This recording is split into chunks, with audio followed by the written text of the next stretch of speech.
What's up, y'all? Countercultural Life Podcast coming at you again. My name is Drew, and I'm here to hopefully bless you with some information today that is very good. And I do have the yellow Fear of God shirt on because yellow means yield, means slow down. And that's what you're going to want to do right now. You're going to want to slow down and check out this concept that is going to hopefully have some impact on your life. So, shout out Fear of God. We're looking for sponsors. Fear of God is one of them. Jerry Lorenzo, I know you're out there. You hear me?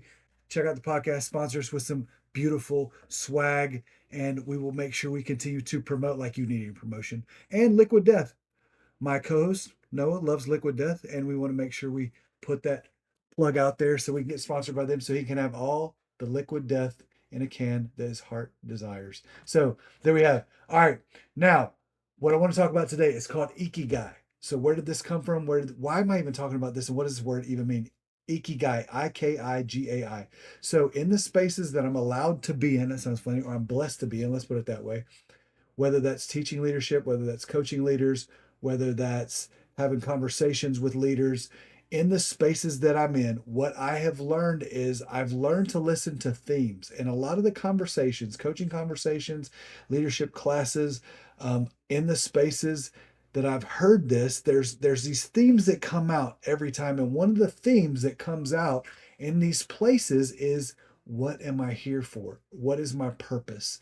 And trying to understand, identity comes out a lot, but it's all around purpose, understanding, legacy. I talked to a great leader one time that had led a large organization and had been doing it for a long time. He said, I'm 57 years old and I don't know if I've ever met the call of God on my life, which is another way of saying purpose. I don't know if I've ever answered my purpose.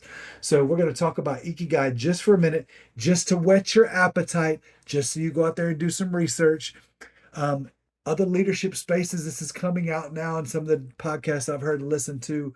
They've talked about the Ikigai space. Why is it important? So let me quickly break it down. They did a study, and in this study, they were studying the areas called blue zones. Now, blue zones are areas on the planet that have the highest concentration of centenarians. That means there's the highest concentration of people that live to or past 100 years old.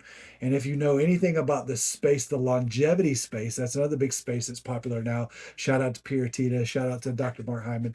These spaces, the longevity space is big. So this is where some of this study came from. They were looking at these blue zones and they said, what are the commonalities in these blue zones where people live over 100? So they did the research. Somebody went and spent a lot of time with these people asking questions, trying to figure out. Of course, diet was one of them. That's key. So the Mediterranean diet or something like it was in these blue zones. Oh, where are these blue zones? There's one in Okinawa, Japan. There's one in Sardinia in Greece. There's actually one in Loma Linda, California. So that's where they went to these areas to study out why these people lived longer. And they determined it was diet was, of course, key. Exercise also key, but they also had this one commonality called a reason for being, and that's what Ikigai means. So the concept originally came from Japan. That's where Ikigai came from. That's where the word came from.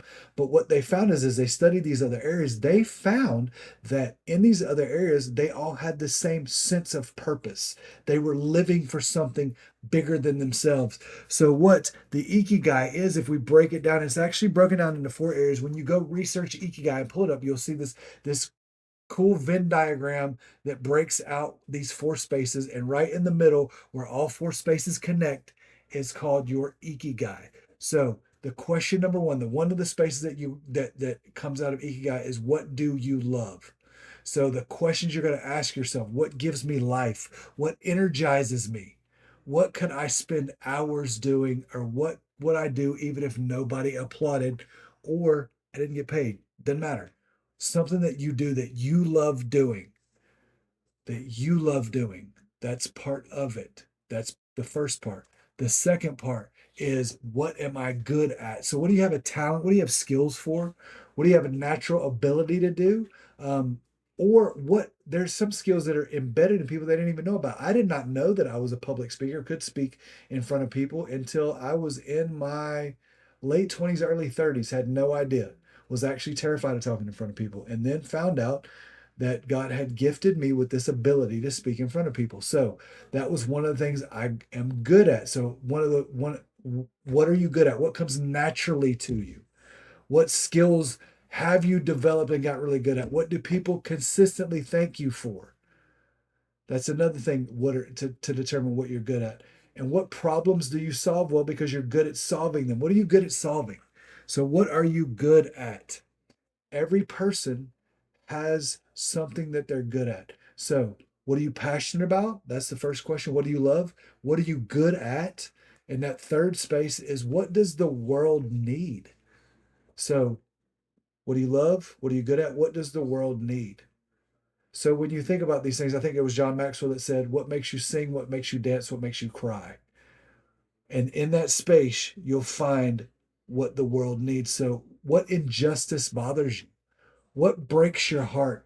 Where do you feel compassion? One of the things that the world has a need, I believe that the world has a need for more leaders, solid, honest, integrity filled leaders that can shape culture, that can shape society, that can shape politics. Yes, we need good leaders in those spaces that are not easily swayed. And I believe there is a deep need for leaders. So that is one thing I need. I know that the world needs. I know the world needs great leaders.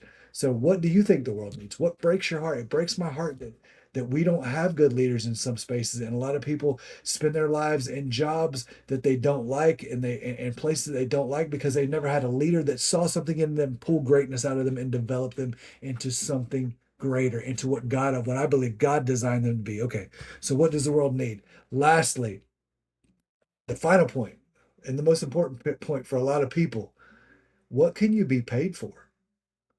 But remember, this isn't about getting rich. It's about where can you create value? And you can ask yourself, what value do I consistently create? What problems can I solve? So that one's kind of tied together. But my life has ended up in this space by the grace of God and by a lot of trial and error. And I'm saying you can also end up in this space. You can be paid for what you're passionate about, what you have a strength to do, and what you think the world needs. And when you get all of those four things together and you get right in the middle, that's where your Ikigai is. Now, I've had this question, wrestled this out with a recent leadership academy that I did actually a week ago. And they said, what if I can't make any money in this space and I need money to survive? And I said, okay, well, can you hit three of them? And can you hit a job where then you can make money so you can do the other three? But I believe if you truly get in that space, you will be operating in your fullest capacity. You will be operating, I believe, in a large portion of what you were designed to do on this planet, your identity. I think that's what the Ikigai can lead you to. So it will get you there to that space if those four areas connect. I believe that everybody was designed with purpose for a purpose. And the more that, and look, you can't just go through life living the American dream of go to school, go to college, get a job, buy a house, have a family, work for 40 years, retire, hopefully live past 75 so you can at least have 10 good years of retirement age where you can actually go out and do stuff. I believe there's so much more to life than just the American dream. And I believe once you find your purpose, once you find your calling, once you get in countercultural life, that four area of wholeness, you add the Ikigai to it, that sense of purpose, that sense of value. I've created a framework that has a little bit more of a Christ follower bent to it. I call it Soul Sync that actually adds in a God space to this, actually adds in some Bible verses to this. So we could talk about that later if you want to. But once again, not a Christian podcast. Christ follower podcast. There you go, Noah. I said it. It's a Christ follower podcast.